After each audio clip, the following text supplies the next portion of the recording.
School, is it with the team? That is wrong. See, the one day I'm not there and you are. I'd like to get it with and over 5 years. Same money, the same contract. Yeah, just keeps moving forward. It's just not, it's not, Okay, so when it was. we're not getting back $500,000. We have to just. We spent 130 million. But if one year you have 110 left over, and the next year you roll the 110 forward, and you have your 115 at the end of that year, maybe you have 120 left over, and you roll that forward. You're adding the 110, 120, you're not considering that. It's wrong. It's just like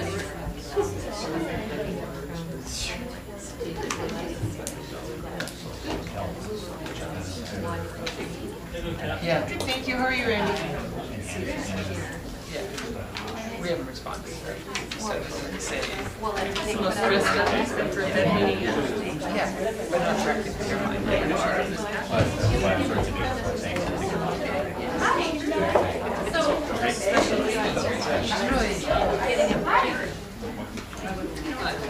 My trusty Hutchins is the most dressed up you've ever been for a bed meeting. There's no forecast. What you're always dressed up person.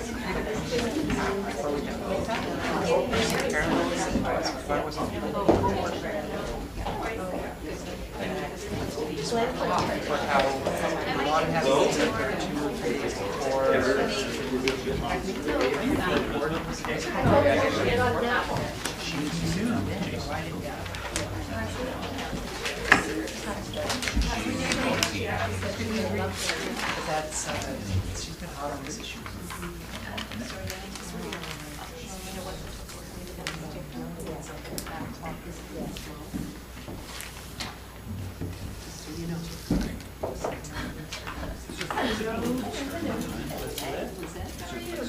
Thank you, Mike. It's in the minutes.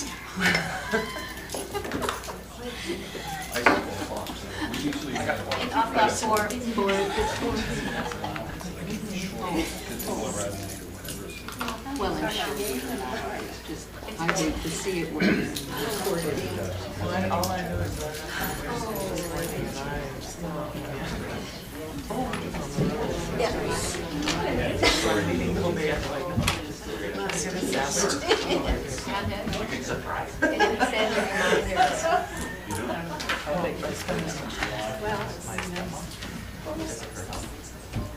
Good afternoon, everyone. It is 4 o'clock, and I'd like to call the Board of Education and Business Committee meeting to order for Tuesday, January 26th.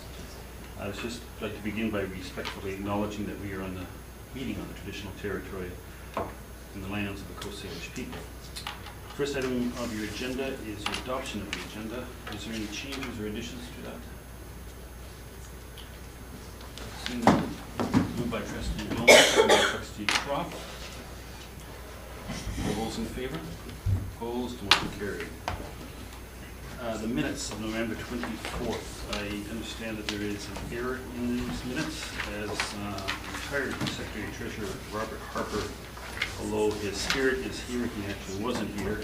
So if we could move those amendments with that deletion. Thank you, Trustee Croft, seconded by Trustee Yeoman. Any discussion on that? All those in favor? Opposed? Motion carried. We have one delegation tonight, Growing Together Child and Parent Society, and we have members of the board, and I'd like to ask our board chair, Ocean Neeland, to come forward. And if you could introduce the members of your board. Thank you. And welcome. My name is Ocean Neeland. I'm the Executive Director at Growing Together Child and Parent Society, and I'm here with the board chair, Jerry Molnar, and the board vice chair, Catherine Barwick.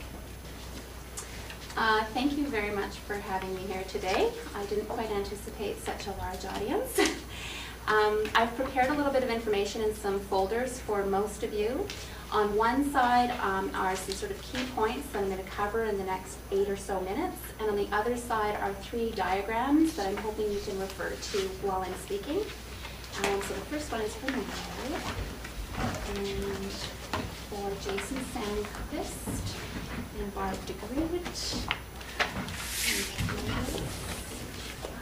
and Joe Thorne.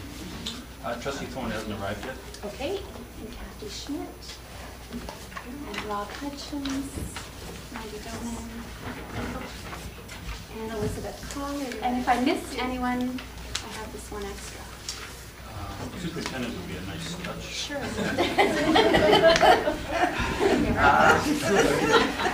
Oh, right. Okay, here we go. So I'm referring to these points, the key information that is on the right-hand side of your folder. So I'd like to just begin with a brief history of Growing Together Child Care Center. It opened in 1993. Growing Together is a well-established young parent program, or YPP. Of about 40 in BC, it is the only YPP in the Cowichan Valley. YPPs support the needs of both young children, ages from birth to 5 years, and young parents by providing exceptional childcare and early learning, including 2 healthy meals daily, as well as supports and resources to young mothers and fathers so they may successfully complete high school and or college. These programs greatly increase the chances for young women and men to go on to further education and to become self-sufficient through employment. Our current operations. Growing Together operates 2 childcare centers, one at 490 Cairnsmore Street and the other one across the street at 1033A Nagle Street. Please refer to diagram 1, and I've kind of highlighted the 2 centers along with Adult Learning and CBOLC, the Cowichan Valley Open Learning Co-op. The Cairnsmore Street Portable is currently licensed to operate 3 programs: the infant program with 8 spaces, tween program with 8 spaces, and toddler program with 8 spaces. These programs have been running since 1993. The Nagle Street Portable is currently licensed to operate a full-day program for preschoolers with 16 spaces. It opened in 2014. We currently have 11 young parents attending CBOLC, Cowichan Valley Open Learning Co-op, 10 young parents attending Adult Learning, 5 young parents attending Vancouver Island University, and many others who are referred by MCFD and or working. We're currently full, and we have waitlisted children, many of whom are preschoolers with young parents who would like to attend CBOLC or Adult Learning. We have 10 staff, all of whom are licensed early childhood educators. Along with the school district, we work very closely with an Aboriginal elder, the Walton Health and Margaret Moss Health Units, Sundrop's Child Development Center, Community Option Society, and other community agencies to support children and young parent families who are completing school and or working. We currently serve 28 Aboriginal children and their families, representing about 70% of our total enrollment. We have an opportunity for expansion. As many of you are maybe aware, there is currently a Child Care Major Capital Funding Grant of up to $500,000. These typically come up about every 10 years, not very often. It is currently available for creating new childcare spaces, including the renovation of existing buildings and or the purchase and assembly of a modular building. Priority is given to spaces located on school grounds or near other family support programs where childcare needs are high.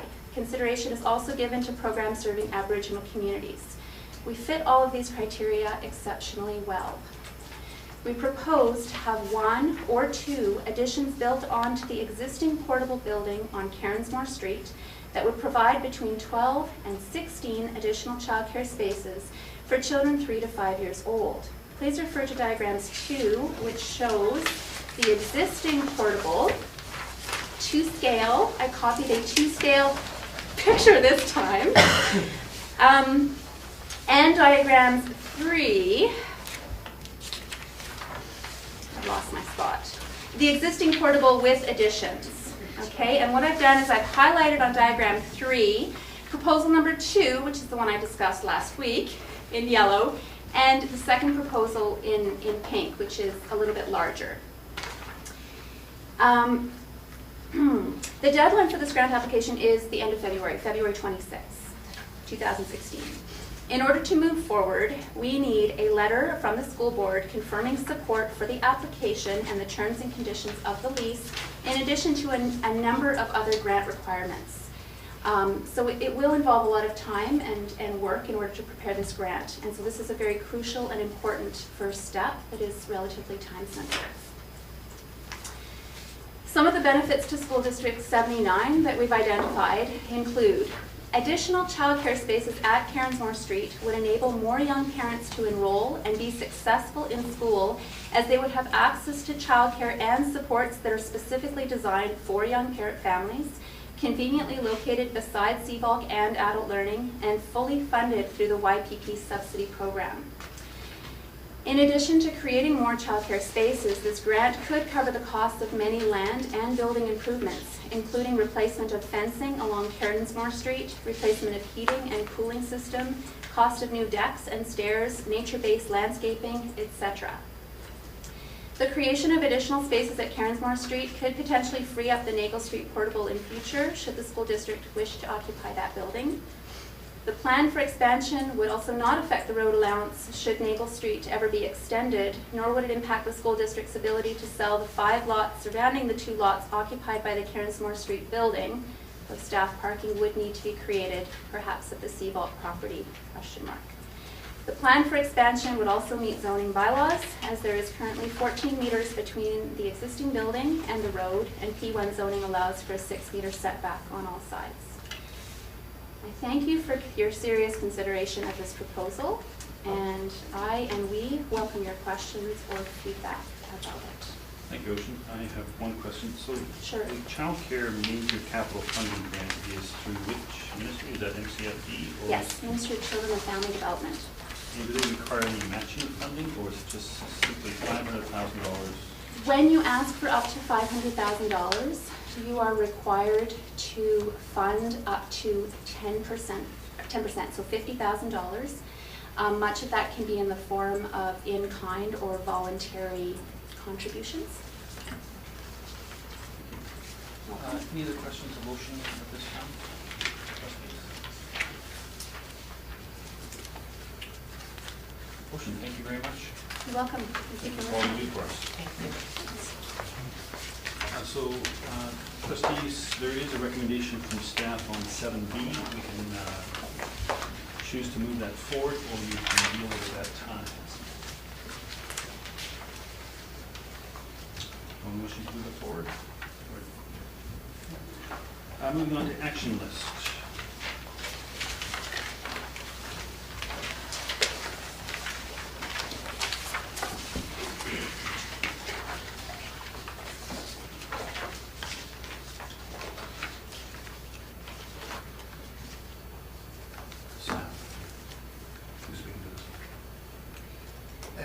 The first 2 items are on this agenda from the May 12th BEBC meeting, so Bylaw 4 and Policy 1040 will be brought forward at this meeting. Mr. Allen? Communication goals connected in with the strategic planning process that is now ongoing. And I believe we're close on Policy 2507. There's some work with teacher collective agreement language that will be incorporated. So, is Trustee Schmidt working on that, or is that a staff? Which one? The last one, annual review of policy 2507. We haven't worked on it together. I think it's just an update to align with the collective agreement language. That was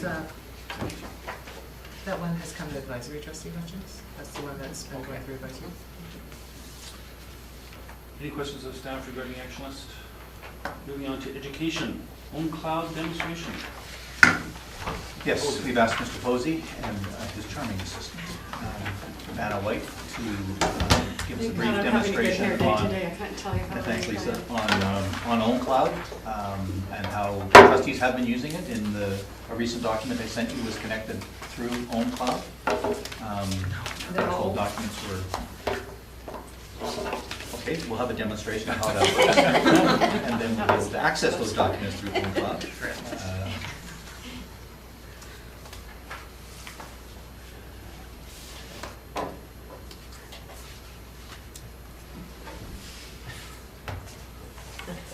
Good luck with that. There we go, okay. So first of all, maybe to talk a little bit about what a cloud service is. You'll hear iCloud, you'll hear Microsoft Cloud, you'll hear about Amazon's cloud, and all those are places where you can store files and organize documents. So traditionally, what we would have known in a desktop or a laptop environment, you would be familiar with going to your home folder and putting all of your information locally on the machine. From there, we evolved to where your home folder was no longer on your local machine, but it was on a server somewhere in your building on your network. And if your machine had a failure point, it didn't matter because all your files were stored off of your machine. So as we move to cloud, it's now taking all of the ability to store information and it's moving it to a server that runs through a web protocol. So when you hear cloud, all that really means is that it runs through a web protocol, something called WebDAV. So you can be sitting in a coffee shop and connect to your files. You don't have to be in the building. You can be out of country, you can be sitting in Hawaii and you can connect to your files. You can connect at home, you can connect anywhere that you have a Wi-Fi or an internet connection. So that's the important part about cloud, is that it's anytime, anywhere, and it's device agnostic. So as we moved from laptop and we moved into the tablet era, the first thing you notice on your tablets is, okay, there's no USB ports. How do I move my information around? This thing is going to fill up quite quickly. So cloud is the solution that you move it to. So for us, why did we move to our what we're calling Own Cloud, which is actually an open source product that we run on open source servers? Why did we go there? Our BC privacy legislation requires that we keep student information housed in Canada. So we are the custodians of that information, and it's required to remain on Canadian soil and in secured servers. So it keeps control of our data, it keeps that in district.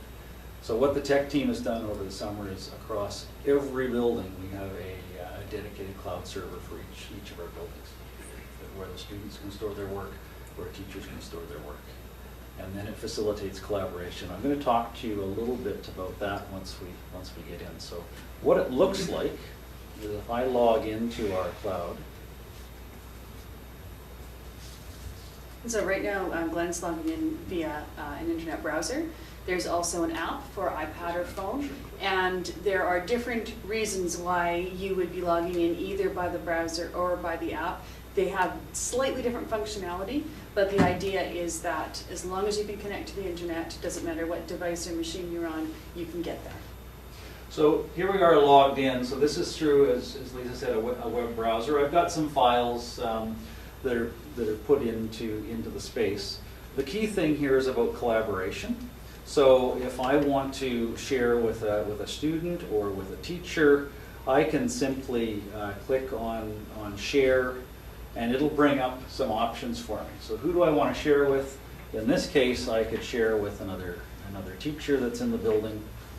I could click and it will give that teacher access. I can share it by link, so it will give me a link that I can email out. I can password protect the file. I can allow editing. I can even email this out to somebody that isn't in our system, but they would get a secure download link that they could actually view a file. We'll demonstrate that in a minute. And I can also set an expiration date. So if I'm working with a group of people or with students, I can say, I want this active from today, and I want it available for the next 10 days, and after that, that share would disappear. So lots of sharing and collaboration features built into this, and it ties all of the devices together. So if I have a look on my iPad, and I'll just bring it up here.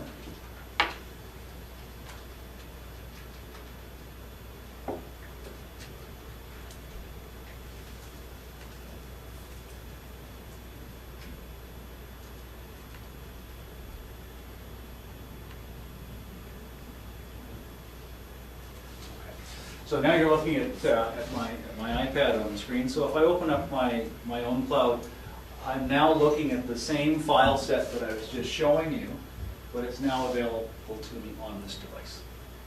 And if I wanted to share, again, something out such as this picture, I could simply tap on the share, and then I could decide, do I want to email this out? Would I like to message this share out? How do I want to move that information? So it's a way of tying all of our information together.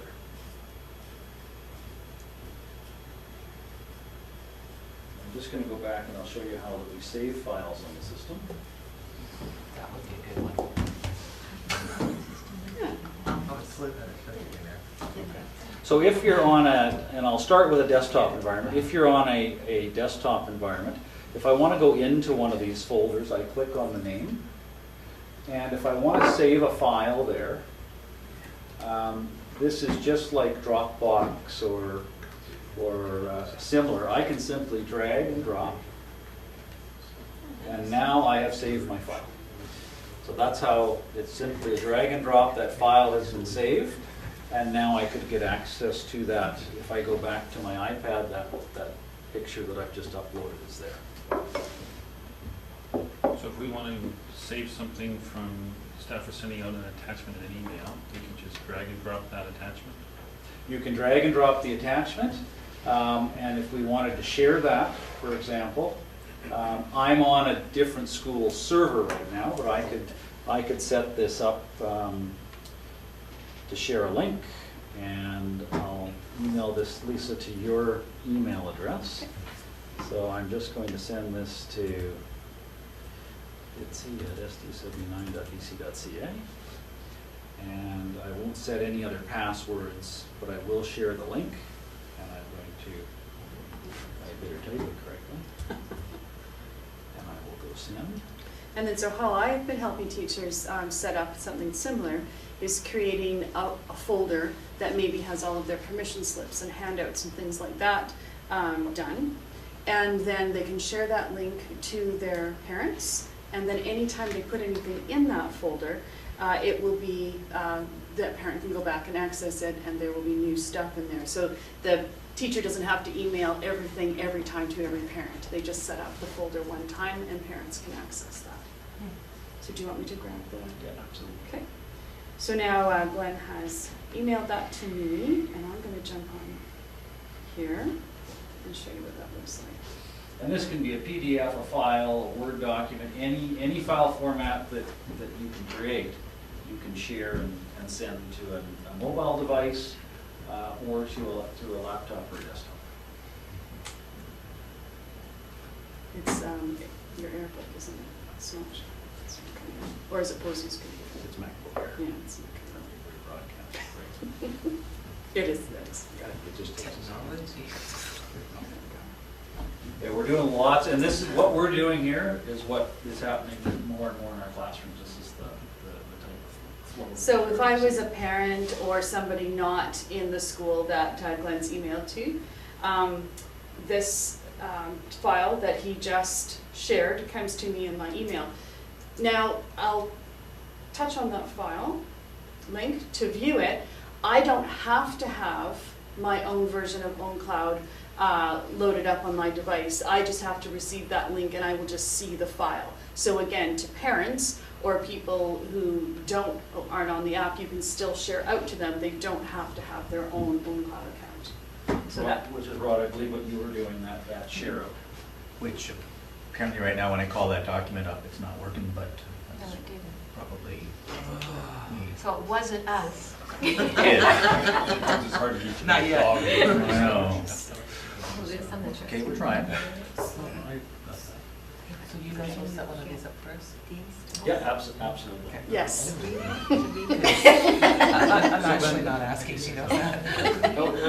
We can take some questions here as we. How many schools are using iCloud now? Are all the secondaries and? Yeah, All all schools. schools. And as teachers become more and more familiar with it, once you hand it to the kids glom onto it and away they go. And as our teachers are wrapping their heads around, okay, what does this mean? What does this look like? It's quite a change from how we traditionally have saved our work. We're getting more and more uptake.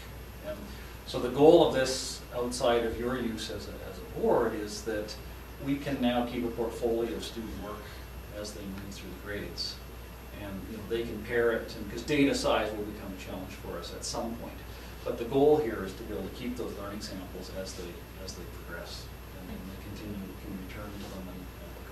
So right now, just to follow up on your question, right now every school has its own cloud server, and so there's 20 of them, I suppose, out there. That might look different going forward, but that's why Glenn made the point about if you're on my account, I can share to you just by finding your name on the pull-down menu. If not, I have to email it. So we were in the Francis Kelsey server, so we could see all the teachers in Francis Kelsey. And that may change going forward to be more federated, but right now that's how it's set up. And then just as an example, this is a Pages document. So I've just called it test file, and if I want to save that up to the cloud, I would say open another app. I can decide what do I want it to go as. Do I want it to go as a PDF or a Pages document? I'll just send it to the PDF. I'll choose my app. You can see OwnCloud is there in my list. I would simply say copy to OwnCloud. And I'm in Jeff Rowan's account. I've told him I'm using it for a demo. We maybe should have started with that. At Jeff's, and then I'd say, please upload that. And I've now taken this from my iPad and I've pushed my rubric.pdf, and it's now in the cloud. And now I could access it on any other device. And so that's the difference between the laptop or the desktop and the iPad. There's no drag and drop in the iPad, but you move from the application to the OwnCloud. So it's just a familiarity piece, but the kids seem to get onto it right away.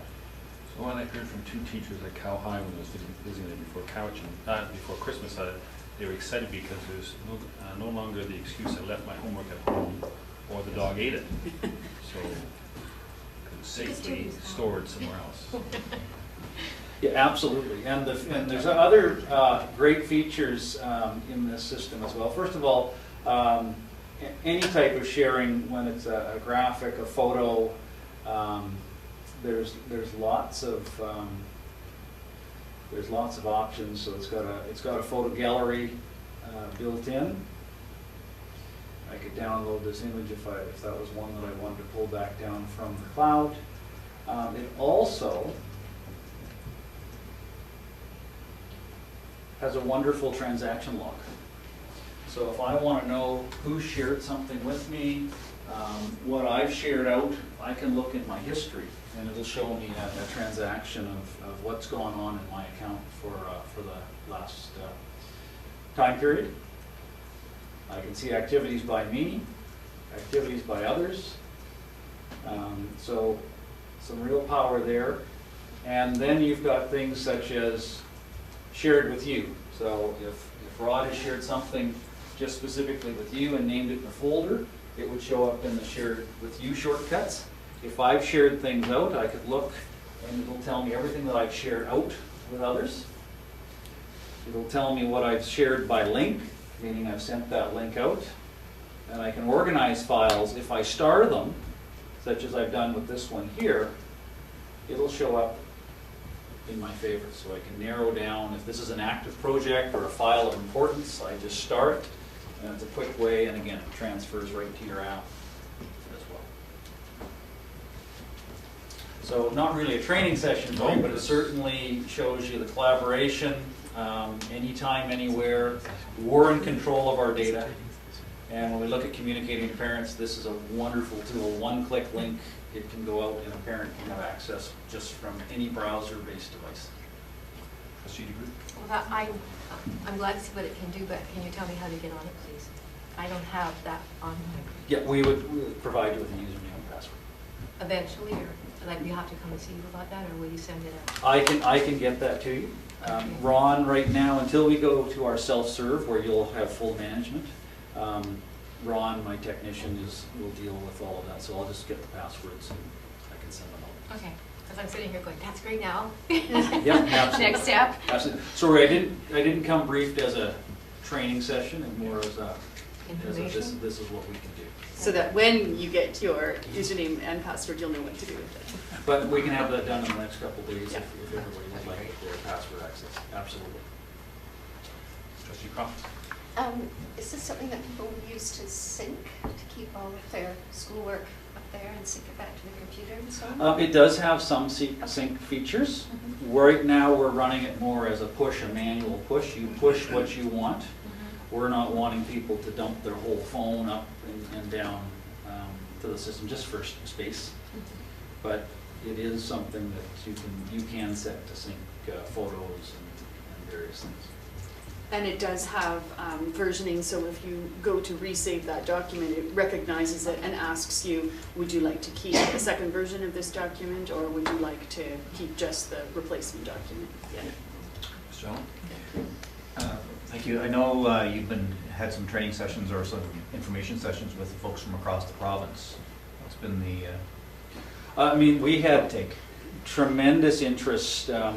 Remind me where. Victoria with Dave Shortridge and at ERAC. ERAC, yeah. So we spoke at the ERAC conference. One brain. I have to remember where I was, and it was quite flattering. We had probably 85 or 100 people attend in our session to look at what we're doing around cloud services, because it's open source, it's free, it's secure, and it's very flexible, and it works across any ecosystem. So an Android device, a BlackBerry, anything can plug into this and connect to it. So we've had, and Victoria has asked us to build them a demonstration box. They're looking at for their private secure files, and this is where we have it over going out to the cloud. We don't have to do what's called a privacy impact assessment and look at Google or look at Apple and only be able to put certain files in. We're able to keep our data right now on premise, which means we can save files of any format and they're secure. So lots of interest around the province for us, and we're working on trying to set up a demonstration box for other districts to look at as well. Cool. Any questions? Lisa, thank you very much. Thank you. Pretty exciting stuff. Moving on to board book club, and as you know, at our last board meeting, December 1st board meeting, we asked staff to take a look at this opportunity for us, and Mr. Allen has come up with some discussion topics. Sure, thank you, Mr. Chair. You can see there's a note in your package about a suggested structure for a book club. You also see a separate sheet with you with a list of books on it, suggested readings. So the suggestion is that we determine a list. Senior staff is encouraged to participate, and that essentially there's sort of a book a month for the 7 main months of the year. Trustees would take turns at leading discussion, and select books off the list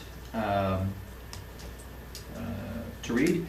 And sort of the financial piece of it is that if it's, these are all books that I think are of quite a great deal of interest to folks throughout the system. And it needn't be a static list. We can be growing the list as well. But that trustees wanted to keep the book for their own personal use afterwards. They could pay for it if they wanted to contribute it back into the sort of the district library, and it could be used with staff, principals, teachers, etc. Then we just go back into the system. Any questions of Mr. Allen? So let's handle the first book.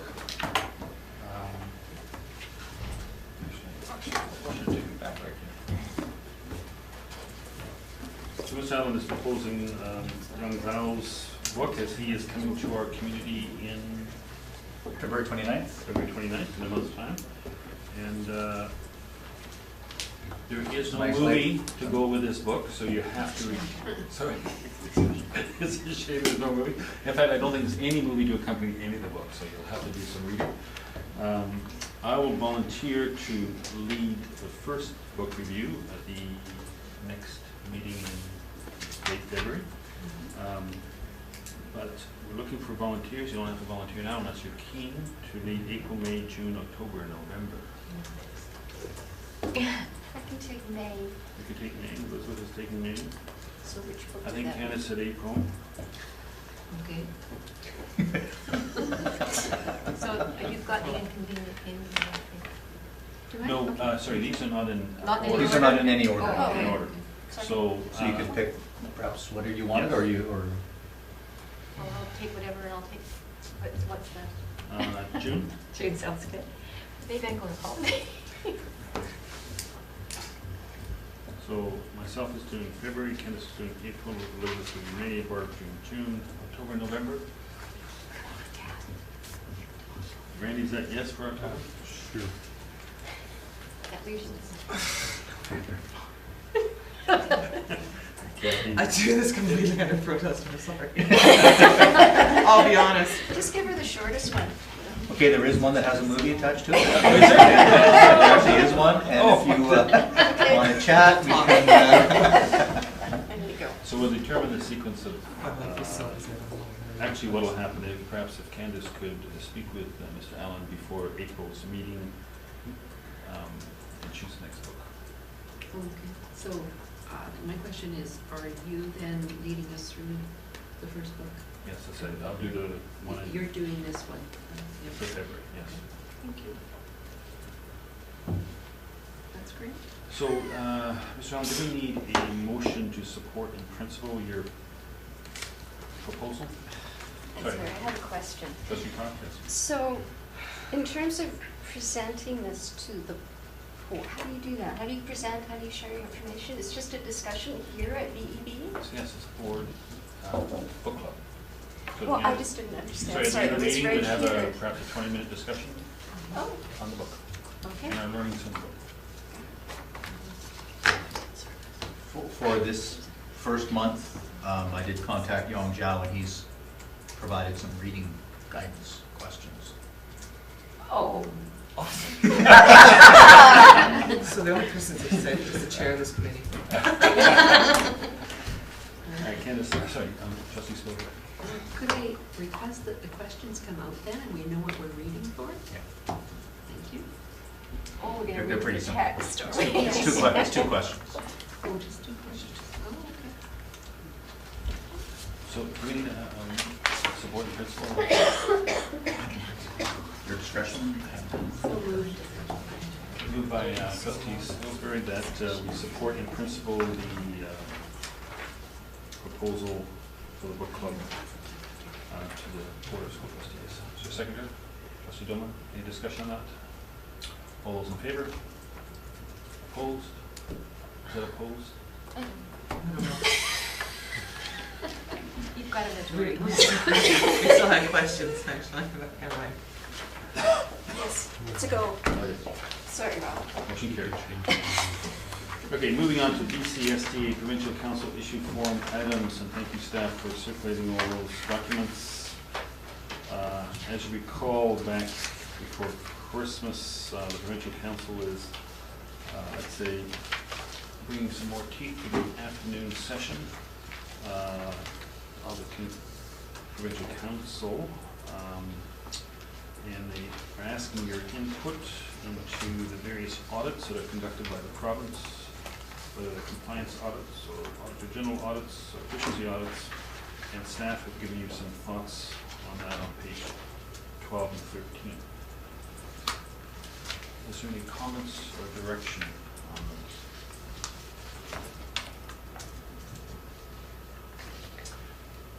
Trustee Spillier. Well, I just say that I certainly support the comments from staff.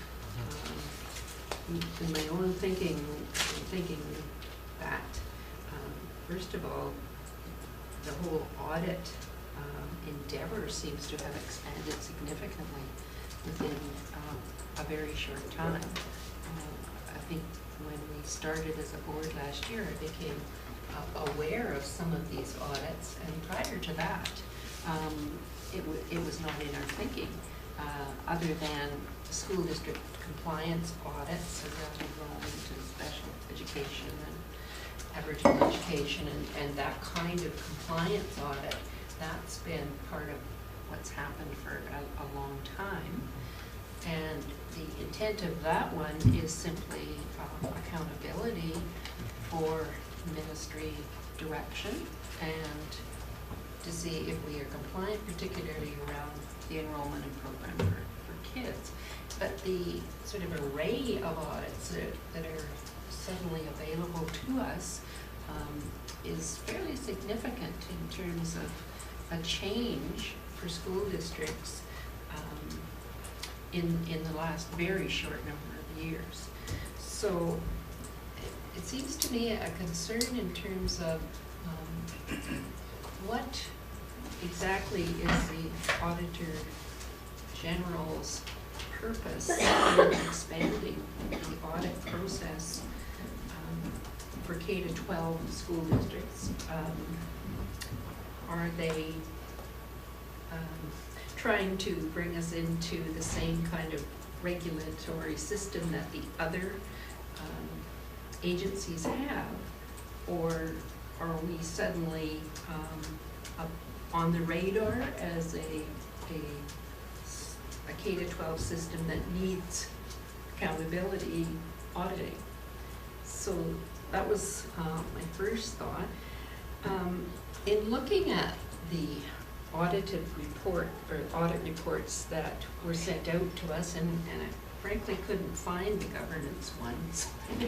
I never did read that one, and it is of interest to me because it has been described as setting an outline for best governance practices, but I didn't see that one. So, okay, yeah, and I'm sure it was on the list. I just couldn't tag into it. And I must admit, this was not the forefront of my things to do list. So I went into the reports, I think about 3 or 4 times, just kind of trying to make some sense of what we would be gaining from the reports. And the only one that I found helpful to us was the newest one, which is the report on Aboriginal education, which is really looking at the ministry's responsibility in that area. But I found within it there were some ideas that a school district could pick up on. And I think that if the audit system could approach the audit from their financial piece, but also if they could identify strengths in districts or pathways that school districts should follow, then I think that would be of interest. Right now, there are very few kernels of that, and so I don't know that they are really as significant as maybe they could be. Thank you. I had a chance to read the governance, which is April 2013, and that audit was completed on District 27, Caribou, Chilcotin, District 36, Surrey, and District 75, Mission. And after reading it, I was going to recommend that we actually bring it forward to a subsequent meeting because it speaks to best practices in governance. And we can celebrate some of the things, but there's other areas that I don't think we have contemplated, and that is an annual evaluation of our governance model, and they speak to that quite strongly, a check-in. Also, the Aboriginal report I thought was very strong, and to me, my understanding is that, I remember it, I don't think I have it in this package, but it was in 2005, challenges put to the school districts regarding the level of graduation rates. I think it was 49% for Aboriginal population versus 82% for non-Aboriginal population. So they did a check-in in 2014, where are we at, and why haven't we improved even greater than, I think the Aboriginal went up from 49 to 62, and the non-Aboriginal went up from 82 to 87 or 89. So there's growth, but they're saying basically in a 10-year period, that's perhaps not good enough. So the question is, I think we need to bring it back to our table and say, what are we doing and what can we do better? So I was concerned by the provincial council initiative saying, is there a problem here? And I come from a frame where we're a child of the provincial government. We have a certain amount of monies that we have to be monitored in terms of how we spend that money. But we also have certain provincial standards, whether it's how we govern ourselves or how we take on challenges like improving Aboriginal graduation rates, that unless we have some type of evaluation, how do we compare ourselves? And how do we find out what others are doing? Because we don't have the resources to go looking for ourselves. So I'm glad they actually check in and say. Any other comments on that? Councillor Finch. Trustee. Schmidt. Where am I now? Actually, I don't mind the audit process at all, because to me it just screams accountability, and I think that that even though there is new stuff coming up, you know, it'll become old stuff soon enough. But you know, I've gone through. I'm just re-scanning that governance when you're talking about the last email you actually sent out was there, and the recommendations for each of the districts, and it's basically all the recommendations are accountability to those districts for stuff that they've missed. So, and I think that's what this is. It's a catch-all to make sure that everything's stacking the way it should. So that's just my 2 cents for its worth. So unless I receive any other direction, I can speak my mind at the provincial council? Speak our mind. Hand up. Sorry. Trustee Stover. And definitely you can, from my point of view. There was one piece in the Aboriginal Education Report, and maybe that's a report that needs to come to us as well. But there was the reference of one of the school districts that they went to, and their achievement graduation rates has moved from 55% to 100%, and it referenced for Aboriginal students. And it is a school district that I believe the majority is Aboriginal, and has gone to the Aboriginal graduation rate is actually higher than the non-Aboriginal graduation rate. And so it said to me that that was a school district that we needed to look for answers from.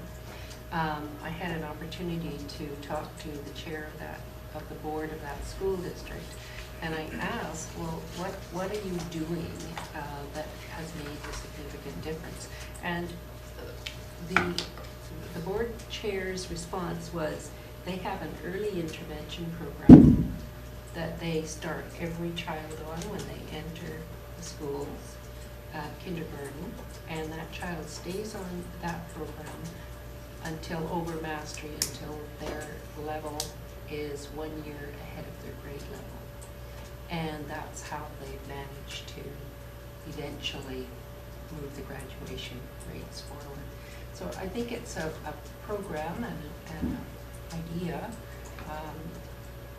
that we should maybe look into. Did you say that the intervention is at kindergarten age? It begins It starts at kindergarten. Actually, I've looked at the program that they use, and there is a preschool component of it as well. Trustee Smith. In speaking to that, and I've heard you both, but you know, it's just this one little sentence in this report that's catching me. It says, good governance ensures that our job is to allocate the resources that our staff is required. So it's, you know, we just got to remember that we're not playing with the trains, that's all. When we're looking at programs, and we just find the money to be able to, for them to do what they need to do to improve. So, if I'm not getting direction for the council, could I ask for a consideration of a motion that we refer the Aboriginal AG report to the February bed meeting, and the governance report to the March bed meeting. Moved by trustee DeGroote, seconded by trustee Salisbury. Any discussion on that? All those in favor? Opposed? Motion carried. Don't put it in the cloud, because I'm having a hard enough time. Okay, moving on to 7A, WorkSafe BC Annual Employer Profile. Thank you. Every year, we receive a WorkSafe Employer Profile Summary, and this year's in particular is not good news. And I thought I would bring it forward to this group and just walk through a little bit of what's in the report, just so you have the information. Looking at the top there, you see our performance scorecard. And the first item that the performance scorecard looks at is our experience rating adjustment. So what that tells us is that a 42.1% premium on our WCB rate is being WorkSafe BC rate is being paid, and that is the worst in the province. We pay more for WorkSafe premiums as a percentage of our salary than any other district in the province. So that's the first piece of the information. The second part is the injury rate. And again, we're number 55 out of 55. So that means for every 100 employees, 3.9 of them on a 3-year average will have a WorkSafe claim in any particular year. That is the worst in the province. The third line here is the seriousness of the injury, where we rank number 40 of 49. So when somebody is injured, it's quite a serious, the degree of injury is up there. It's not the worst, but it's definitely up there. And then the duration, that's the amount of time that somebody is off if they're on a WorkSafe claim. And we're right in the middle. So that means when our staff are off on WorkSafe claims, they're off for about an average amount of time, which I think is somewhere around 24 days in the stats. So that's probably the only part that we're kind of a midwire on. The others were definitely leading the pack. So what does that mean? That means that our employees, when they come to work, have a higher likelihood of an injury that leads to a work loss claim than any other district in the province. That's what the stats tell us. It tells us that our premium, that experience rating adjustment, is resulting in an additional $145,000 a year that we're paying for that, over and above the base rate. And the base rate is really the average rate for the industry. Districts can be below the base rate if they have really, really good WorkSafe records, or you can be above the base rate. In our case, over the last 5 years, that's cost us just over $500,000 in additional premium. I mentioned that we also have in the worst 20% for degree of injury. So knowing this, we took this information to the district's Health and Safety Advisory Committee at their last meeting on January 19th. As we do have a committee that is here to look at safety issues in the district, and they've asked for some additional information, and we indicated we'd bring additional information back to them. It'll be a part of their February meeting agenda. Our district occupation health and safety officer is currently, or has actually now, we're just going through the data, extracted further details. We know we have the issue. Which employee group is getting injured? Is it a particular school where people are being injured? Is it a particular type of work where the injuries are happening? We need to get into that type of detail before we can start to address a plan to look at turning that trend around. And we'll work with the Health and Safety Advisory Committee on that as we start to work on recommendations to bring forward. So just wanted the BEBC to be aware of this, because it is a pretty serious issue for our district and something we're working towards. Trustee Smith. Through the chair of the Assembly Treasurer, will you be bringing that same information to us? Because I'm actually curious. I mean, when I saw the agenda package, I was like, careful what questions I ask. But I would love to know that information. Like, where, are you doing it by age as well? Like, we're going to try to get as much detail as we can, and I can certainly bring it back as we work through it. We just didn't have it ready for this meeting. Just wanted you first to be aware that the issue is out there, and we are looking now to get further into the details, and we'll certainly bring it back to the next BEBC meeting. I think we'll be prepared by then to And potentially through the budget process, because it may be that there's certain types of equipment required to prevent the injuries that we may need to be thinking about through that process as well. So it is very timely, and we can bring it back in March or February. Trustee Croft? You're talking about some of the expense in terms, or potential expense in terms of addressing this.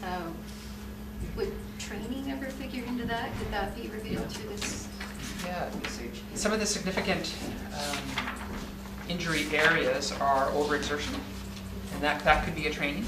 That's actually our highest claims expenditure is overexertion. So that may be a training issue and not something that costs much from an equipment standpoint. Strains are our major injury, which relate to overexertion. And it's in the area of shoulders and back and wrist, fingers, hand. So those are sort of the high level information that's in this report. But we want to get deeper and find out who, where, why. Trustee Spencer? Thank you for bringing this forward. Obviously, very significant for us. I was just thinking about the attendance and well-being initiative in the pilot districts. Right. And I know that there's a connection with health and safety.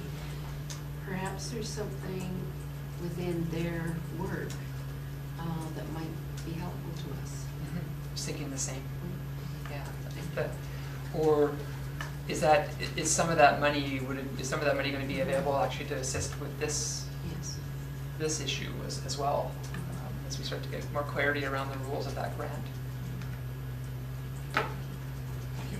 Mr. Senkers. Moving on to your agenda item 7B, there's a recommendation on your agenda regarding the Growing Together Child and Parent Society recommendation. To the Board of Education and Business Committee recommended the Board of Education write a letter of support for Growing Together Child and Parent Society's major capital funding for new child care spaces application, including the terms and conditions of the lease of the school district. Moved by Trustee Smith, second by Trustee Salisbury. Any discussion on that? Now, does this need to go to the board meeting then? Or we get a board So, and the reason why they had to come tonight rather than the board? The board typically doesn't make a decision following the delegation through board procedure. Okay. Call the question. All those in favor? Opposed? Motion carried. Policy 1040, this is page 16 of your package. Mr. Senkers. Thank you.